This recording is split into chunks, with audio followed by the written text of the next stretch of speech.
దేవుని పరిశుద్ధమైన నామమునకు మహిమ కలుగునుగాక. హల్లెలూయా, హల్లెలూయా. సామెతల గ్రంథం 15వ అధ్యాయము 28వ వచనాన్ని మనం చదివినట్లయితే, సామెతల గ్రంథము 15వ అధ్యాయము 28వ వచనాన్ని మనం చదువుదాం. నీతిమంతుని మనసు యుక్తమైన ప్రత్యుత్తరం ఇచ్చుటకు ప్రయత్నించును, భక్తిహీనుల నోరు చెడ్డ మాటలు కుమ్మరించును. చూడండి, ఇక్కడ నీతిమంతుని మనసు యుక్తమైన ప్రత్యుత్తరం ఇచ్చుటకు ప్రయత్నించును, భక్తిహీనుల నోరు చెడ్డ మాటలు కుమ్మరించును. మరి నోటి మాటలు జాగ్రత్త అనే మాటలు మనం నేర్చుకుంటూ ఉన్నాం. గత కొన్ని వారాలుగా మనం ఈ మాటలు నేర్చుకుంటూ ఉన్నాం.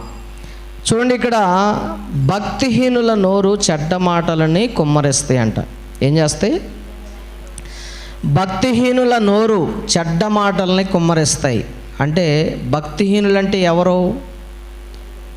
దేవుని నమ్ముతారు, బాప్తిసం పొందుతారు, దేవుని సన్నిధికి వస్తారు, కానీ వారి జీవితాలు మారవు. అర్థమవుతుందండి? మరి నీతిమంతులు అంటే ఎవరు? దేవుణ్ణి నమ్ముతారు, దేవుని సన్నిధికి వస్తారు, వారు నీతిగా జీవిస్తారు. అంటే దేవుని సంఘములో, దేవుని కుటుంబములో, దేవుని సన్నిధికి వచ్చే బిడ్డల్లో రెండు రకాల విధానాలు కలిగిన వారు ఉన్నారు.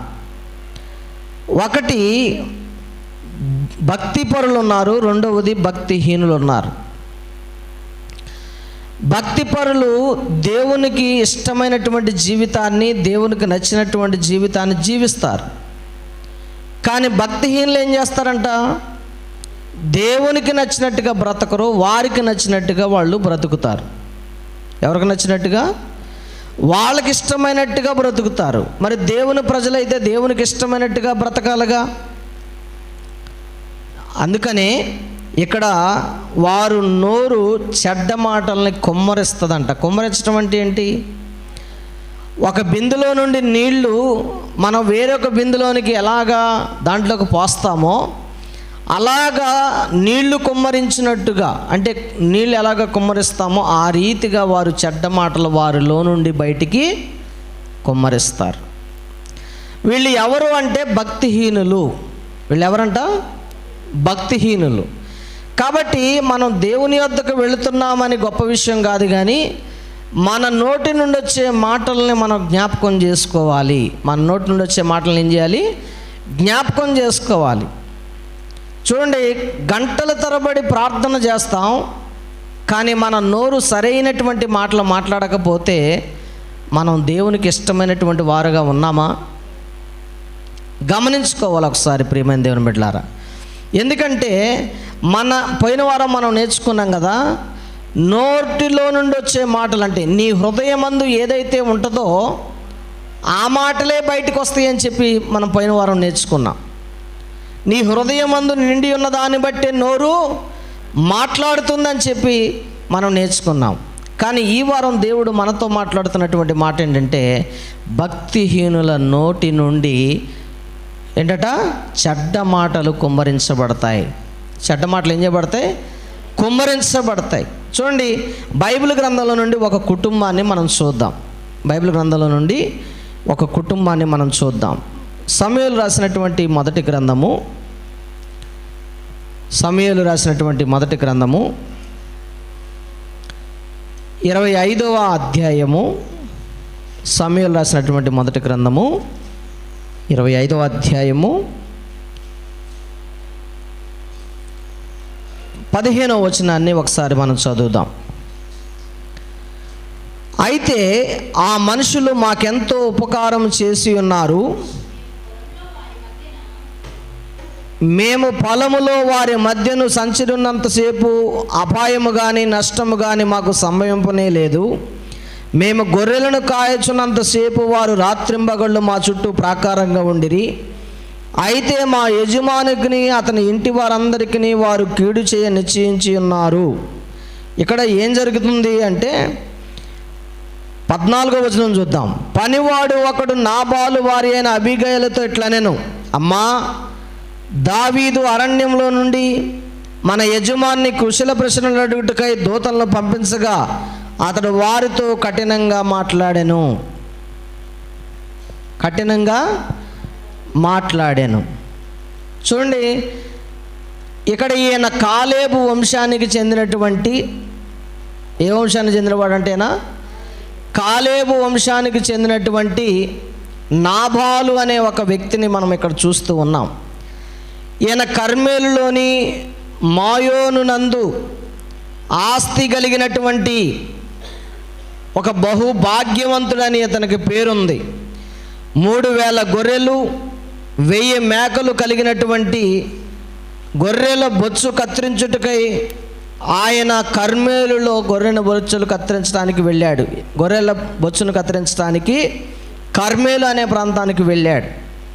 అయితే ఈయన ఎవరంట? కర్మేలులోని మాయోను నందు ఆస్తి గలవాడంట.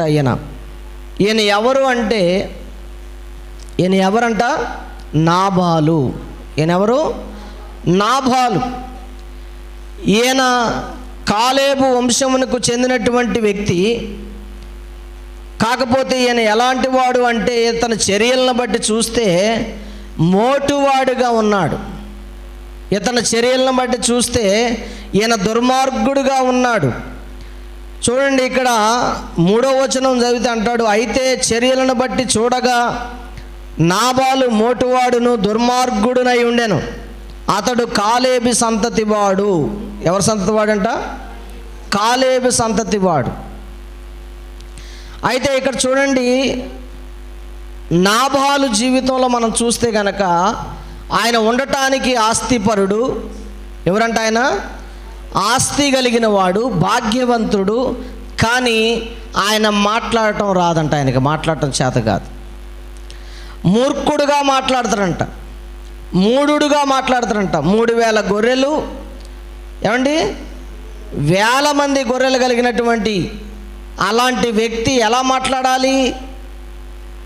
ఒక భాగ్యవంతుడి దగ్గరికి వెళ్ళి మనం మాట్లాడాలంటే ఆయన ఎలాంటి వాడై ఉంటాడు? ఈరోజు చూడండి, చాలా ఆస్తిపరులు అయి ఉన్నప్పటికీ కూడా కొంతమందికి మాట్లాడటం చేత కాదు. చేత ఇద్దా? మాట్లాడటం చేత కాదు. ఎందుకంటే దేవుని వాక్యం సెలవిస్తూ ఉంది, మాట్లాడటం రావాలంట. ఎంత గొప్ప స్థానంలో ఉంది కాదు గొప్ప విషయం. మనం ఎంత జ్ఞానం కలిగి ఉన్నామో, ఎంత బలం కలిగి ఉన్నామో, ఎంత శక్తిని కలిగి ఉన్నామో, ఎంత ధనాన్ని కలిగి ఉన్నామో అనేది కాదు, కానీ మాటల విధానం బాగుండాలి. మాటల విధానం ఏం బాగుండాలి? బాగుండాలి. నోరు బాగుంటే ఊరు మంచిదైద్దంట. ఏం మంచిదైద్దంట? నీ నోరు మంచిదైతే ఊరు మంచిదైద్దని చెబుతుంది వాక్యం. కాబట్టి ఇక్కడ నాబాలు జీవితంలో మనం చూస్తే ఆయన నోరు మంచిది కాదు, కానీ ఆయనకు అన్నీ ఉన్నాయి. భాగ్యవంతుడు, సమృద్ధి కలిగిన వాడు, ఆస్తిపరుడు, బహుమంది పనివారు కలిగినటువంటి వ్యక్తిగా కలిగి ఉన్నాడు. కానీ వాళ్ళు ఏమనుకుంటున్నారు చూడండి, పనివాళ్ళు సహితం ఏమనుకుంటున్నారంటే ఆయన్నే ఈయన పనికి మాలినవాడు అనుకుంటున్నారు. ఏమనుకుంటున్నారు? ఈయన పనికి మాలినవాడు అనుకుంటున్నారు. అంటే మనం గమనించాల్సిన విషయం ఏంటంటే, మనతో ఉన్నవారు మన గురించి ఏం మాట్లాడుకుంటున్నారు. మన నోటి మాటలను బట్టి మనం ఇతరులకి ఎలాగా కనపడుతూ ఉన్నాం. ఒకసారి మనల్ని మనం ఏం చేయాలంట? పరిశీలించుకోవాలి. ఒకసారి మనం ఏం చేయాలి? మనల్ని మనం మాటలు ఎలా ఉండాలో ప్రభు దగ్గర మనం నేర్చుకోవాలి. దేవుడి దగ్గర మన మాటల గురించి ప్రభు దగ్గర అడిగి మనం అలాంటి మాటలు మాట్లాడవచ్చా లేదా అనేది మనం ప్రభు దగ్గర నేర్చుకునేవారుగా మనం ఉండాలంట. ప్రభు దగ్గర ఏం చేయాలంట? నేర్చుకోవాలి. యేసు ప్రభు వారి జీవితంలో మనం ఎప్పుడు చూసినా కూడా ఆయన మాటల ద్వారా ఇతరులకి మేలు కలిగింది తప్ప ఆయన మాటల ద్వారా ఎవరికి కూడా హాని కలగలేదు. ప్రియమైన దేవుని బిడ్డలారా, కలిగిందంటారా? ఆయన మాట ద్వారా చచ్చినవాడు లేచాడు. ఆయన మాట ద్వారా చెవులు పోయినవాడు చెవులు బాగుపడ్డాయి. ఆయన మాట ద్వారా చూపు వచ్చింది. ఆయన మాట ద్వారా చచ్చినవాడు లేచి వచ్చాడు. చూడండి ఎంత మేలు చేసినటువంటి వాడు ఆయన.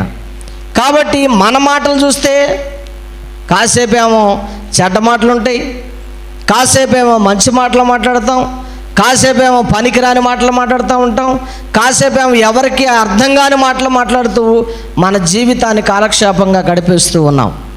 ఇక్కడ నాబాలు జీవితాన్ని మనం చూస్తే గనక, నాబాలు కుటుంబంలో ఉన్నటువంటి పనివారు ఒక రోజున వాళ్ళు ఆ ప్రాంతానికి వెళ్ళినప్పుడు, ఆ ప్రాంతంలో దావీదు తన పనివారు ఏం చేశారంటే ఆ గొర్రెలను కాసేటప్పుడు వాళ్ళకు తోడుగా ఉన్నారు, వాళ్ళకి సహకారంగా ఉన్నారు, వాళ్ళకి మేలు చేశారు. అయితే ఈ పనివారు వాళ్ళు జ్ఞాపకం పెట్టుకొని అప్పుడు దావీదు వాళ్ళకి దగ్గరికి సమీపంలో వెళ్ళినప్పుడు ఆ నాబాలు దగ్గరికి వాళ్ళ పనివారిని దూతలను పంపించినప్పుడు ఆయన అంటున్నాడు కదా, నాబాలుతో మాట్లాడుతున్నప్పుడు అంటున్నాడు, నాబాలు అంటాడు, దావీదు ఎవడాయన అసలు దావీదు ఎవడు అని మాట్లాడుతూ ఉన్నాడు. అంటే చూడండి, మేలు చేసిన వాడిని మర్చిపోయాడు, మూర్ఖుడిగా మాట్లాడుతున్నాడు, కఠినముగా మాట్లాడుతున్నాడు, కటువుగా మాట్లాడుతూ ఉన్నారు. ఈ రోజున మేలు పొందినప్పుడు ఒకలాగా మాట్లాడతారు, మేలు పొందుకున్న తర్వాత ఇంకొకలాగా మాట్లాడతారు. మేలు పొందుకున్నప్పుడు ఏమంటారంటే, అయ్యా అయ్యా అయ్యా కొద్దిగా దయచేసి మీరు సహాయం చేయండి అయ్యా, దయచేసి నాకు మేలు చేయండి అయ్యా. అప్పు తీసుకున్నప్పుడు ఏం చేస్తారు, మీకు దండం పెడతానండి, 10 రోజుల్లో ఇచ్చేస్తా, 5 రోజుల్లో ఇచ్చేస్తా అని కాళ్ళ వేలబడి ఇప్పుడు తీసుకుంటారు. కానీ కట్టేటప్పుడు అడిగితే ఇప్పుడు లేవండి, ఇప్పుడు లేవు, నన్ను చచ్చిపోమంటారా ఏంటి అని చెప్పి మాట్లాడుతూ ఉంటారు. అంటే చూడండి, గర్వపు మాటలు వచ్చేస్తాయి. ఎప్పుడు ఎవరు నువ్వు అని. అంటే దావీదును కూడా ఆయన ఏమన్నా అంటే, ఎవడు నువ్వు అసలు, నేనెందుకు నీకు ఇవ్వాలి, నేనెందుకు నీకు సహాయం చేయాలి, నేనెందుకు నీకు మేలు చేయాలని చెప్పేసి ఆయన మాటలు ఎలా ఉన్నాయంటే మూఢుడు మాట్లాడినట్టుగా, మూర్ఖుడు మాట్లాడినట్టుగా, గర్వం కలిగినటువంటి మాటలు ఆయన నోట్లో నుండి వస్తూ ఉన్నాయి. ఈ మాటలను విన్నటువంటి వాళ్ళు, ఆ పనివారు కొంతమంది వెళ్ళి వాళ్ళ అమ్మగారితో చెప్తున్నారు, అబీగయలతో చెప్తున్నారు. అబీగయలతో ఏమంటున్నారంటే, అమ్మా ఇదిగో మన యజమానుడు దావీదు సైన్యంలో కొంతమంది వచ్చి సహాయం కోరుకుంటే వాళ్ళని కఠినంగా మాట్లాడి పంపించేశాడమ్మా. చూడండి, దావీదు 400 మందిని సైన్యాన్ని వేసుకొని వస్తున్నాడు మన మీదకే, ఇక మనం చావబోతూ ఉన్నాం. మన యజమానుడు మాట్లాడిన మాటలను బట్టి మన మీదకి మరణం వస్తుంది అని చెప్పేసి ఆ అబీగయలతో మాట్లాడినప్పుడు ఆమెను గురించి ఒక మాట రాయబడి ఉంది, ఆమె సుబుద్ధి కలిగిన స్త్రీ అంట. ఎవరంటండి? సుబుద్ధి కలిగిన స్త్రీ. చూడండి, ఆ నాబాలు గురించి కుటుంబంలో ఏమనుకుంటున్నారో తెలుసా? తన భార్య ఏమనుకుంటుందంటే, ఆయన మోటివాడు, ఆయన మూర్ఖుడు, ఆయన మూఢుడు, ఆయన భక్తిహీనుడు, ఆయనకు మాట్లాడటం చేత కాదు అని భార్య తన జీవితంలో ఆయన చూసిన విధానాన్ని బట్టి మాట్లాడుతూ ఉంది. పనివారు కూడా ఆయన చూశారు, పనివారు కూడా ఆయనతోనే ఉంటున్నారుగా, ఎప్పుడు ఉంటున్నారుగా. ఆయన మాట విధానం కానీ ఆయన ప్రవర్తన కానీ వాళ్ళు చూస్తూ వాళ్ళు మాట్లాడిన మాట ఏంటో తెలుసా? ఆయన పనికి మాలిన వాడని చెప్పేసి వాళ్ళు కూడా మాట్లాడుతూ ఉన్నారు. చూడండి, మనం ఉన్నప్పుడు మన గురించి మంచిగా మాట్లాడతారు అందరూ, కానీ మనం లేనప్పుడు మన గురించి ఏం మాట్లాడతారు అంటే మన మాటల విధానాన్ని బట్టి మనం లేనప్పుడు మన గురించి ఏం మాట్లాడుకుంటున్నారో అదే నిజమైనటువంటిది. అర్థమవుతుందండి? ఇప్పుడు రాజేష్ ఉన్నాడు అనుకోండి, ఆయన ఉన్నప్పుడు మీరు ఆయన గురించి మంచిగా మాట్లాడితే ఎవరైనా మాట్లాడతారు, మంచివాడండి, మంచి మాటలు మాట్లాడతారండి అని అనొచ్చు. కానీ వెళ్ళిపోయిన తర్వాత చెప్తారు, అసలు ఆయన నోటి నిండా పచ్చి బూతులండి, ఆయన ఎలాంటి వాడో తెలుసా అండి అని మొదలు పెడతారు. ఇక అర్థమవుతుందండి?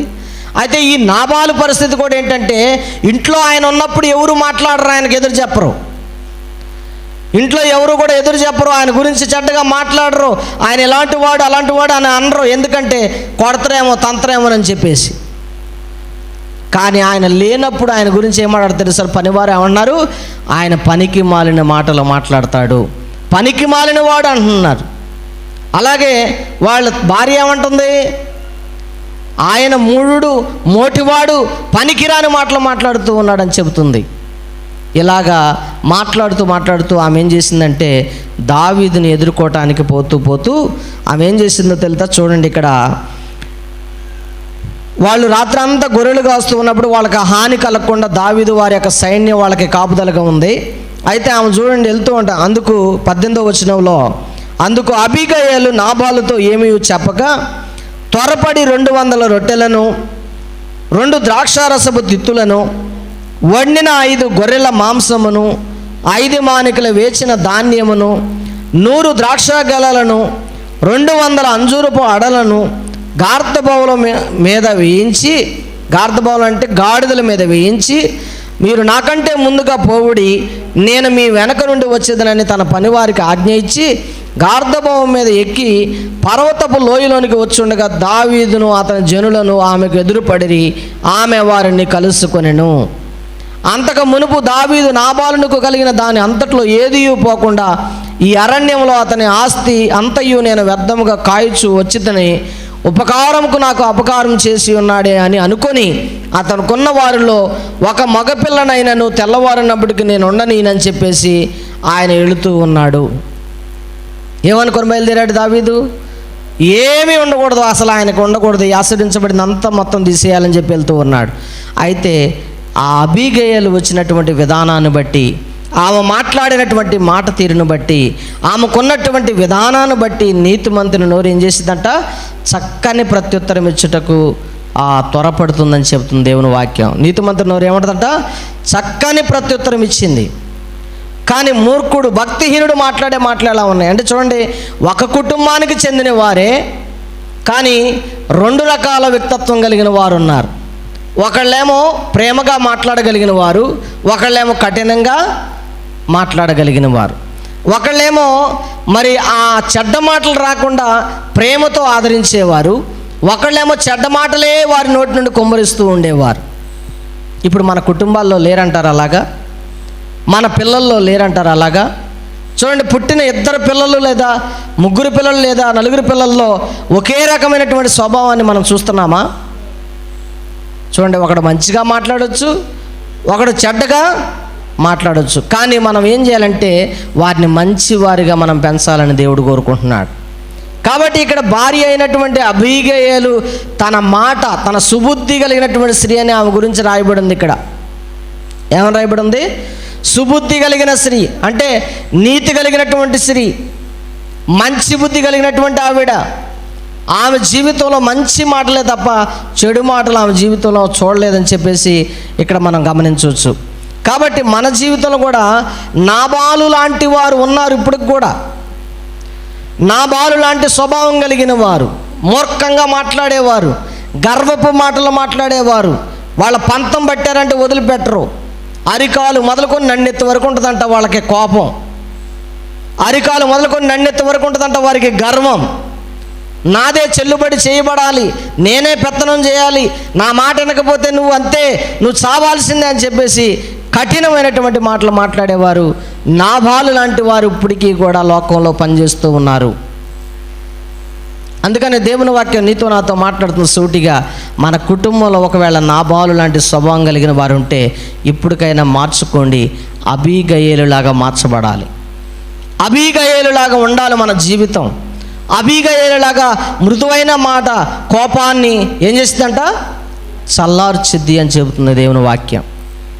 కాబట్టి మృదువుగా మాట్లాడటం మనం నేర్చుకోవాలి, ఇతరులకు కోపం రేపేటట్టుగా మనం ఉండకూడదు. ఇప్పుడు మీరు నా స్నేహితులు అనుకోండి, నేను సరదాగా ఆట పట్టించడానికి అరే నీ మొహం మీద గుద్దుతా అన్నాను అనుకోండి, మీరేమంటారు? దాన్ని సరదాగా తీసుకుంటారు, సంతోషంగా తీసుకుంటారు, ఏమి మాట్లాడే అలాంటి అనకూడదురా అని చెప్పేసి అంటారు. కానీ ఒక ముఖ్యమంత్రి దగ్గరికి వెళ్ళి నీ మొహమే గుద్దుతానంటే ఏమంటాడు? ఊకుంటాడా? ఏమండి? అంటే మనం ఎవరి దగ్గర ఏం మాట్లాడుతున్నా తెలియదు చాలామందికి. ఏమండి? అంటే రాజుతో మాట్లాడుతున్నావా? దావీదు రాజు, ఆ రాజుతో మాట్లాడుతున్నావా? లేకపోతే ఒక పనోడితో మాట్లాడుతున్నావా? ఎవరితో మాట్లాడుతున్నావు అనేది నీకు తెలిసి ఉండాలి. ఈ రోజున సేవకులతో ఎలా మాట్లాడాలో తెలియదు చాలామందికి, సేవకుల్ని ఎలా గౌరవించుకోవాలో తెలియదు చాలామందికి, అలాగే విశ్వాసులతో ఎలా మాట్లాడాలో చాలామందికి తెలియదు, విశ్వాసులు ఒకళ్ళకొకళ్ళు ఎలాగ మాట్లాడుకోవాలో వాళ్ళకి తెలియదు. ఆటలు పట్టించటం, కవించటం, ఏమండి చతుర్లాడుకోవటం, ఏమండి ఇవన్నీ కూడా సంఘాల్లో మనం చూస్తూ ఉన్నాం. కాబట్టి దేవుని వాక్యం చెబుతా ఉంది, మీరు సుబుద్ధి కలిగినటువంటి స్త్రీగా ఉండాలి. అంటే సంఘము అంటే స్త్రీ అనేది సుబుద్ధి కలిగిందిగా ఉండాలని దేవుడు కోరుకుంటున్నాడు. సంఘంలో పురుషులు స్త్రీలు ఎవరైనా కూడా సుబుద్ధి కలిగిన వారుగా ఉండాలి. వారి మాటలు ఎలా ఉండాలంటే మధురంగా ఉండాలి. వారి మాటలు ఇతరులని గౌరవించేలాగా ఉండాలి, కానీ అవమానపరిచే విధంగా ఉండకూడదు. ఇక్కడ పనివారు, కుటుంబస్తులు, తోటివారు అందరు కూడా అనుకుంటున్నారు ఆయన గురించి ఈయన మంచివాడు కాదని ఆయనకు పేరు ఇచ్చారు. బైబిల్లో ఒక మంచి మాట ఉంది, ఏంటో తెలుసా? సుగంధ తైలముల కంటే మంచి పేరు మేలని చెబుతుంది. సుగంధ తైలముల కంటే, వాటికంటే ఏం కావాలంట? మంచి పేరు కావాలి. భూమి మీద బతికినంత కాలంలో నీకు ఒక మంచి పేరు అనేది నువ్వు సంపాదించుకోవాలి. ఆ పేరు ఎలా వచ్చిందంటే నీ నోటి మాటలను బట్టి. ఏమొచ్చిందంట? మన పోయిన వారం మనం అనుకున్నాం కదా, నీ నోటి మాటలను బట్టి నువ్వు నీతిమంతుడు అవుతావు, నీ నోటి మాట బట్టే నీవు అపరాధిగా తీర్పు పొందుతావని దేవుని వాక్యం మనం నేర్చుకున్నాం. కాబట్టి దేవుని వాక్యం స్పష్టంగా మనతో మాట్లాడుతుంది ఏంటంటే, మనము కూడా నాబాలు లాంటి వారిగా ఉండకూడదు. ఎలాంటి వారిగా ఉండకూడదు? నాబాలు లాంటి వాడిగా, మోటివాడిగా ఉండకూడదు. ఈ రోజున చాలామంది చదువు రాదండి, వాడు మోటోడండి అంటారు. ఏంటంట? కానీ చదువుకున్నోడు కంటే ఎవరంట? చదువుకున్నోడు కంటే ఎవరు మేలు? ఎందుకు మేలు చెప్పండి? ఆయన కరెక్ట్గా లెక్కలేస్తారంట. ఆ లెక్కలు ఎత్తే ఎటు పోవు. కానీ చదువుకున్నోడు వేయాలంటే క్యాలిక్యులేటర్ కావాలి, లేదా ఏదన్నా తీసుకుని నొక్కాలి, నోటితో చెప్పలేడు. అర్థమవుతుందండి? కాబట్టి చదువుకున్న వాడికి ఈ రోజున బుద్ధి లేదు మాట్లాడే విధానంలో, కానీ చదువు లేని వాడే కొద్దిగా కుదురుగా మాట్లాడుతూ ఉన్నాడు. గమనించండి ప్రియమైన దేవుని బిడ్డలారా, చాలా చోట్ల నేను చూస్తూ ఉంటా, చదువు లేని వాళ్ళు గౌరవంగా మాట్లాడుతున్నారు, కానీ చదువున్నవాడు అగౌరవంగా, నాకు చదువచ్చు అనే గర్వంతో మాట్లాడుతూ ఉన్నాడు. ఈరోజు చాలామంది నాకు ఈ టాలెంట్ ఉంది, నాకు ఈ జ్ఞానం ఉంది, నేను తప్ప ఎవడు చేయలేడని వారు గర్వపు మాటలు మాట్లాడటం వల్ల వాళ్ళకున్న స్థితిని వాళ్ళు కోల్పోతూ ఉన్నారు ప్రియమైన దేవుని బిడ్డలారా. కాబట్టి దేవుని వాక్యం స్పష్టంగా మనతో మాట్లాడుతుంది ఏంటంటే, నాబాలు లాంటి భక్తిహీనుడిగా మనం ఉండకూడదు. నాబాలు లాంటి భక్తిహీనుడిగా మనం ఉండకూడదు.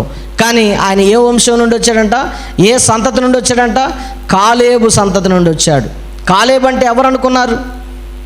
కాలేబు అంటే వేగు చుట్టానికి పంపించిన 12 మందిలో ఆ కాలేబు ఒకడు.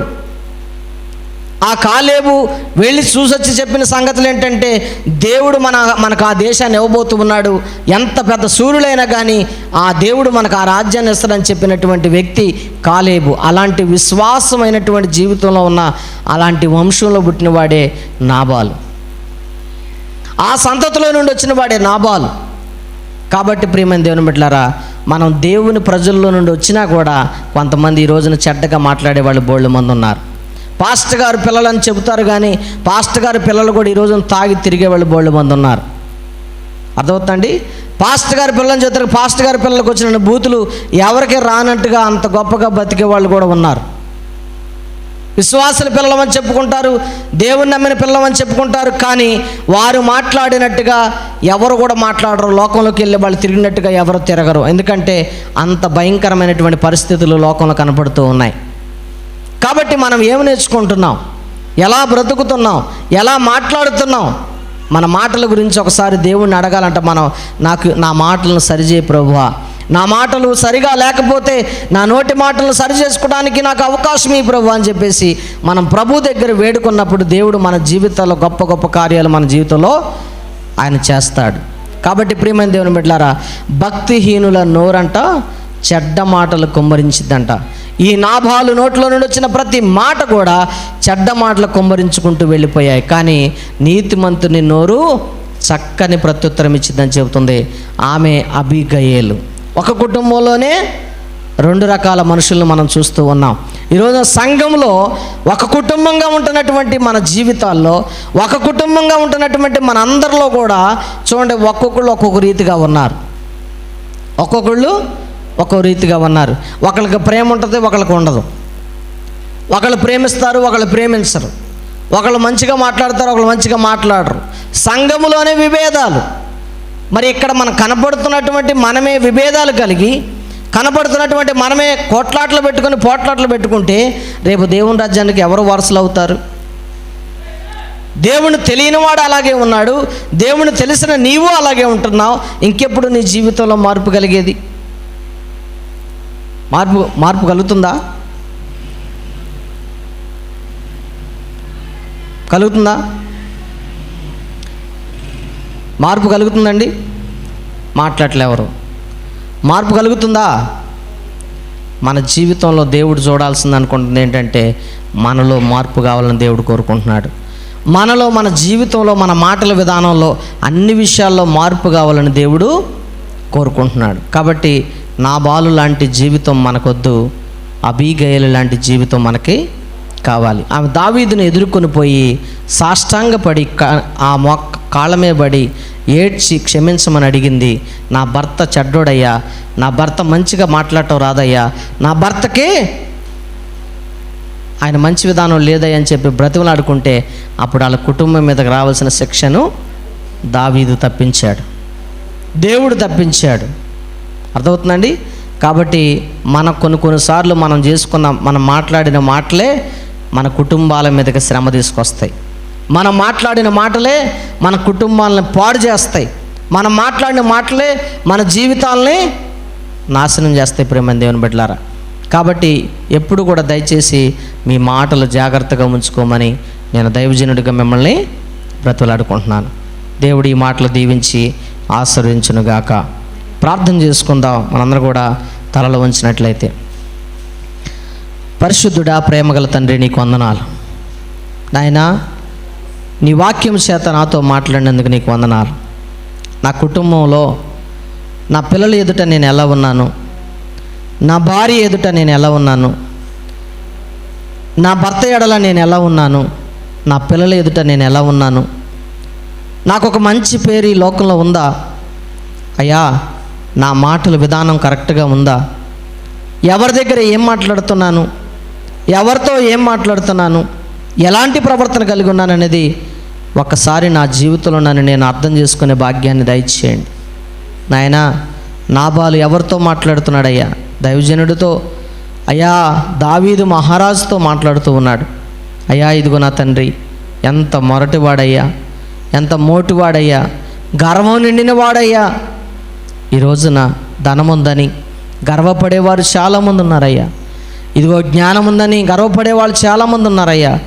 నేను తప్ప ఇది ఎవరు చేయలేరని చాలామంది వాళ్ళ జీవితాలు అనుకుంటున్నారయ్యా. కానీ మీరు అంటున్నారు, ఒరే వెర్రోడా, ఒరే జ్ఞానం లేనివాడా, ఒరే బుద్ధిహీనుడా, ఒరే భక్తిహీనుడా అని మీరు పిలుస్తూ ఉన్నారు ప్రభువా. ఇదిగో నా తండ్రి, బుద్ధి కలిగినటువంటి, సుబుద్ధి కలిగినటువంటి అయా అబీగయలు లాంటి జీవితం మా జీవితాలు దయచేయమని కోరుకుంటున్నాం ప్రభా. నీకు వందనాలు నాయనా. మరి చెడ్డవాడు వాడి నోటి నిండా చెడ్డ మాటలు కుమ్మరిస్తాడని నాయన ప్రభా. మరి మేము అలా ఉండకుండా ప్రభా, మా నోటి నుండి మంచి మాటలు కుమ్మరించే భాగ్యం దయచేయండి. ఇతరులకు మేలు కలిగించే మాటలు కుమ్మరించే భాగ్యం దయచేయండి. ఇతరులకు ఆశీర్వాదకరంగా ఉండే మాటలు కుమ్మరించే భాగ్యం దయచేయండి. అట్టి భాగ్యాన్ని మీరు దయచేయమని ప్రార్థన చేస్తూ ఉన్నాం. మీరు అన్నారు, మీ నోటితో మీరు ఫలించండి, మీరు అభివృద్ధి పొందండి, విస్తరించండి అని చెప్పారు ప్రభా. మీకు వందనాలయ్యా. మరి అలాగే నాయన మా జీవితాల్లో అలాగా విస్తరించడానికి, అభివృద్ధి పొందటానికి, ఫలించడానికి సహాయం దయచేయమని కోరుకుంటున్నాం ప్రభా. నీకు వందనాలు.